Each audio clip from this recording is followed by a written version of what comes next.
Assalamualaikum warahmatullahi wabarakatuh. Di cerita kali ini, saya akan mengangkat sebuah kisah dari dusun di daerah Lapak Data, Sinjai Tengah, Kabupaten Sinjai. Namanya Rafiuddin, anak remaja usia 17 tahun, siswa salah satu sekolah menengah ternama di kota Sinjai. Di usianya itu, Raffi, demikianlah panggilan akrabnya, duduk di bangku kelas 1 SMA. Raffi tinggal di kota Sinjai, menumpang di rumah kerabatnya di daerah Lapak. Dan setiap Sabtu sore atau hari libur, biasanya Raffi pulang ke kampungnya di daerah Lapak Data, membantu pekerjaan orang tuanya sebagai seorang petani. Sudah 3 minggu berlalu, Raffi tidak pulang ke kampungnya. Kegiatan eskulnya padat, apalagi ujian semesternya tidak lama lagi. Orang tuanya sudah 2 kali menitip pesan supaya Raffi kembali dulu ke kampungnya bila hari Ahad tiba. Tetapi Raffi menangguhkan kepada abahnya. Dia menitip pesan. Dia berjanji akan datang bersama temannya saat hari libur nanti, setelah semua ujian dan kegiatan eskulnya selesai. Hari yang dinantikan pun tiba. Raffi mengajak 4 orang temannya mengisi liburannya di kampung. 4 temannya itu ialah Anto, Alan, Ashar, dan Ringka. 2 teman lainnya yang rencana mau ikutan terpaksa batal karena tidak mendapatkan izin dari orang tuanya masing-masing. Setelah semua perlengkapan rampung, berangkatlah mereka berlima ke Lapak Data dengan menumpang sebuah truk pengangkut pasir. Saat itu, kendaraan penumpang terbatas sampai pukul 2 siang. Perjalanan juga tidak memakan waktu lama. Rentang waktu 20 menit, mereka berlima sudah sampai di daerah Lapak Data. Kedua orang tua Raffi sangat senang dengan kedatangan teman Raffi dari kota. Malam itu, Raffi dan keempat temannya menikmati bubur jagung khas Sulawesi yang dikenal dengan nama barobo, dicampur ayam dan petai. Kebetulan saat itu musim jagung. Jadilah rumah panggung itu ramai karena acara makan bubur barobo. Setelah usai makan, semuanya berkumpul di ruang tengah. Sementara orang perempuan sibuk membereskan semuanya. Sambil menikmati bandrek dan goreng ubi, Abah Raffi, orang tua dengan umur 50-an tahun, bercerita kalau sengaja beberapa kali memanggil pulang anaknya Raffi untuk membantunya menjaga sawah meski hanya semalam. Karena sawah dan ladang yang jaraknya 2 km dari rumahnya itu sudah seringkali tanaman jagungnya dijarah tangan-tangan jahil. Dan anehnya, hanya jagung yang berada di bagian tengah sawah atau ladang yang dijarah, sementara jagung yang di tepi atau di luar dibiarkan saja. Sudah beberapa kali Abah Raffi menguntit dan mengintai siapa penjara itu bila malam tiba, tapi beliau sama sekali tidak pernah menemukan apa dan siapa pelakunya. Aneh, jagungnya hampir tiap malam dijarah dengan hanya meninggalkan tongkol jagung pada batangnya, sementara isinya hilang entah kemana. Mendengar Abah Raffi bertutur, keempat teman Raffi saling pandang dan mereka meminta izin mau melihat-lihat ke sawah Abah Raffi besok pagi.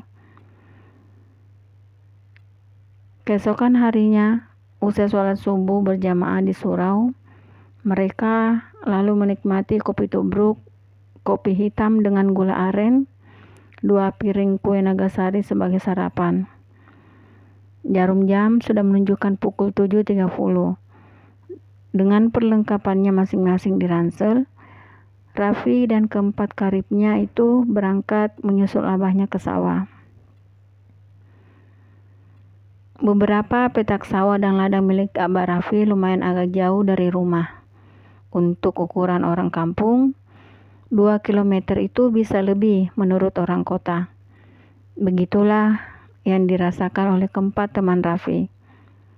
Tetapi semua rasa capek itu tertutupi oleh suguhan pemandangan alam yang sangat indah. Sawah-sawah yang sejauh mata memandang diselilingi bebukitan hijau, hutan yang alami dan eksotis, sungai yang berkelok, berbatu, berair jernih dan sejuk. Semuanya adalah pengalaman tersendiri bagi keempat teman Raffi. Kawasan sawah yang mereka datangi itu berada pada sebuah pendataran bukit yang tinggi. Ke arah timur, terlihat ke bawah petak-petak sawah diselilingi hutan rimbun. Memandang ke arah barat daya, tampak anggun di kejauhan Gunung Lompo Batang laksana penjaga negeri. Di barat laut, gugusan pegunungan Bib Pajeng memanjang ke arah barat. Konon, tempat di mana Sauri Gading bertemu dengan saudara kembarnya di atas pegunungan yang menyerupai kapal besar menjorok ke arah timur. Waktu sudah menunjukkan pukul 9:15 saat Raffi dan temannya tiba di sebuah dangau, tempat di mana abahnya biasa beristirahat. Dangau itu boleh dikata sebuah rumah dengan 2 ruangan. Tiangnya tinggi dengan tangga bambu. Alas dan dinding dari papan kayu kasar. Di bawah rumah terdapat beberapa karung berisi jagung dan perapian dari kayu cendana. Setelah makan siang, mereka berhamburan ke sungai di kaki bukit untuk membersihkan diri. Sementara Abah Raffi masih di sawah memanen jagung. Air sungai yang jernih dan sejuk membuat Raffi dan keempat temannya lupa waktu. Tidak terasa, matahari telah sejajar dengan ubun-ubun. Dari arah dangau, Abah Raffi datang mengingatkan bahwa waktu zuhur sudah tiba. Segeralah mereka berlima meninggalkan sungai itu. Jarak sungai ke rumah dangau tidak terlampau jauh. Tapi untuk mencapai rumah dangau itu, mereka harus berjalan menanjak di pertigaan tebing di atas sana. Saat itulah salah seorang teman mereka sedikit agak lambat, agak jauh di belakang. Ringka tersiok-siok meniti pematang sungai. Tubuhnya yang masih basah dengan kedua tangan membawa baju menyulitkannya berjalan cepat. Ketika pertigaan tebing dilewatinya, dari balik sebuah jalan yang penuh semak ilalang, tiba-tiba seorang perempuan muda muncul. Kemunculan perempuan muda itu boleh dikata seorang gadis membuat Ringka terkejut. Perempuan ini memakai bawahan sarung sebatas dada dengan handuk merah melingkar menutupi lehernya. Rambutnya yang panjang hitam bergerai dimainkan angin. Pada kepalanya berhias sebuah jepitan rambut yang keperakan terkena sinar matahari. Demi memberi jalan pada perempuan muda di hadapannya, teman Raffi itu berhenti. Barulah setelah agak jauh, Ringka pun melanjutkan jalannya. Sekali lagi, ia menoleh ke arah sungai. Perempuan muda di bawah sana juga menoleh ke atas. Sebuah senyuman menghias wajah perempuan itu. Tapi oleh teman Raffi itu terlihat sebagai seringai lain dan aneh. Selesai sholat duhur, siang itu mereka makan siang beramai-ramai dengan lauk yang sederhana, ikan kering sambal pete. Sore hari, sebelum kembali ke rumah, Raffi dan keempat temannya masih ke ladang membantu abahnya memikul jagung ke dangau. Menjelang maghrib, setelah menikmati sunset di ufuk barat, barulah mereka beringan pulang. Malam itu, Raffi dan abahnya akan menginap di Dangau. Keempat temannya diminta tinggal di rumahnya saja, karena besok pagi juga mereka sudah akan pulang ke kota.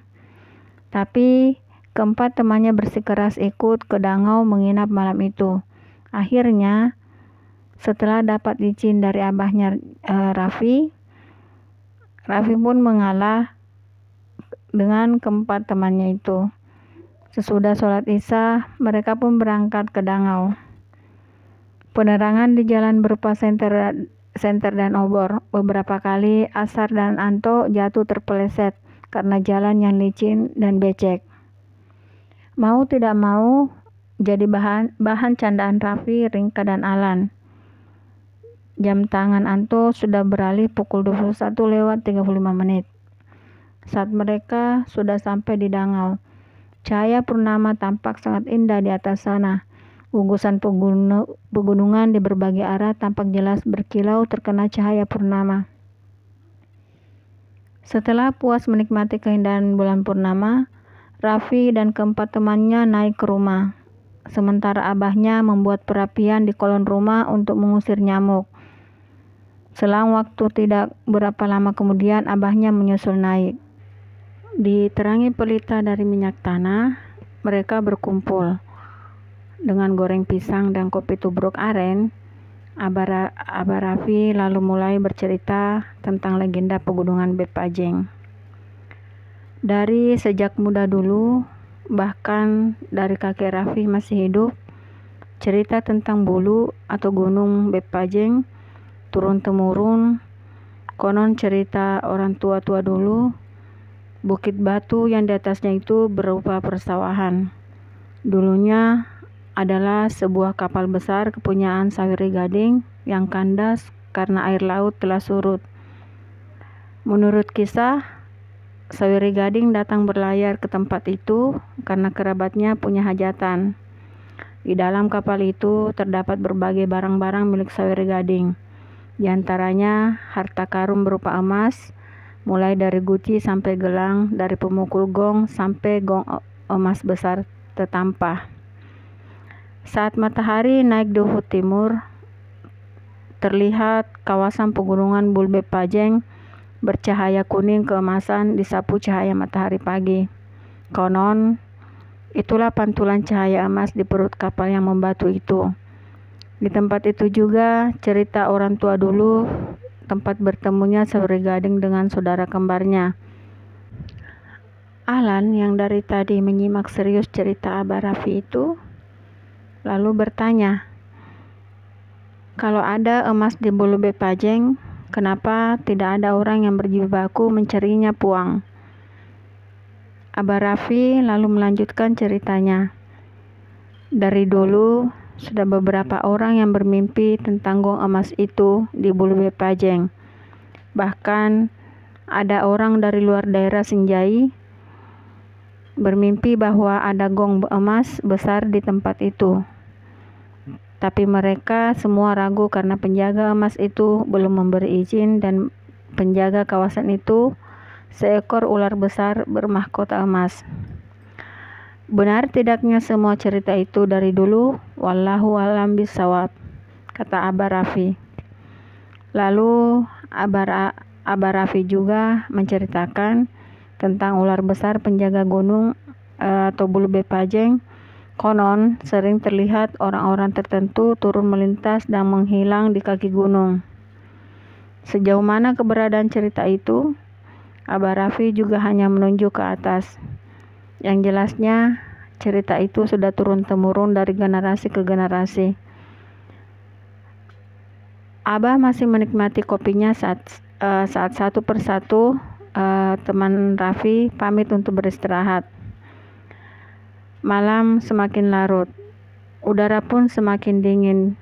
Di luar sana hanya ada suara burung malam terdengar. Sesekali di kejauhan suara lolongan anjing. Raffi dan keempat temannya telah terbaring, sementara abahnya masih bersikir. Ketika purnama semakin bergeser ke ufuk barat, pelita telah dikecilkan, suasana semakin dingin dan sunyi.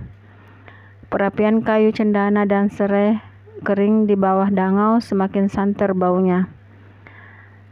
Saat hening sunyi itulah Anto terbangun. Ia menoleh kiri kanan. Dia melihat Abah Raffi tertidur dekat pintu. Sementara Raffi, Alan, Ringka dan Asar tertidur pulas di sisinya. Ia rapatkan kerai jaketnya karena dingin. Ketika lanjut mau tidur, justru saat itulah dari arah bawah dangau, Anto mendengar suara orang berbicara. Suara perempuan, lalu ia menghirup udara seperti ada sesuatu yang terbakar. Sesekali di bawah sana terdengar suara cekikikan tawa perempuan, membuat Anto semakin menciut nyalinya. Ketakutan bercampur penasaran. Pelan-pelan Anto membangunkan Raffi. Kaget Raffi terbangun. Di bawah temaram pelita, Anto membisiki Raffi kalau di kolong dangau ada suara perempuan berbicara. Tanpa pikir panjang, dengan suara pelan, Raffi membangunkan abahnya. Ketika abahnya terbangun, Raffi memberi isyarat dengan meluruskan telunjuk di mulutnya, baru menunjuk ke bawah. Abah Raffi cepat menguasai diri. Dari arah bawah dangau didengarnya suara perempuan bersenda gurau diselingi cekikikan. Pelan-pelan beliau bangkit dan meraih golok panjang di dinding. Sesaat Abah Raffi melihat ke kolong dangau di salah satu lubang kecil papan yang bolong. Dia jadi heran. Siapa tamu perempuan-perempuan di bawah sana malam-malam buta begini datang membakar jagung. Abah lalu memperhatikan Raffi dan Anto, sementara Asar, Ringka pulas dalam tidurnya. Tetapi tanpa setahu mereka, Ringka sudah terbangun saat Anto membangunkan Raffi tadi.